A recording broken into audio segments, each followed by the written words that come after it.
જોઈશું કેટલાક ભૂગોળના પ્રશ્ન. પહેલો, દેશમાં કયું રાજ્ય 1084 અંક સાથે સ્ત્રી પુરુષ પ્રમાણમાં પ્રથમ આવે છે? સ્ત્રી અને પુરુષ પ્રમાણમાં પ્રથમ આવે છે. કેટલા અંક સાથે? 1084 અંક સાથે. એ ગુજરાત, બી બિહાર, સી કેરળ, ડી હરિયાણા. તો આપણો સાચો જવાબ આવશે કેરળ. સ્ત્રી પુરુષનું પ્રમાણ કેરળમાં વધારે છે.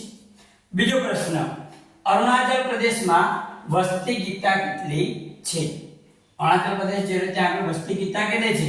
એ 27, બી 17, સી 47 અને ડી 67. તો અરુણાચલ પ્રદેશમાં વસ્તી ગીતા 17 છે. અહીંયા આગળ ત્રીજો પ્રશ્ન આપ્યો, પ્રત્યેક ચોરસ કિમી દીઠ વસેલી સરેરાશ જનસંખ્યા એટલે શું? આનો જવાબ તમારે કોમેન્ટમાં લખવાનો છે. જો તમને વિડિયો ગમ્યો હોય તો મારી આ ચેનલને સબસ્ક્રાઇબ કરી દો.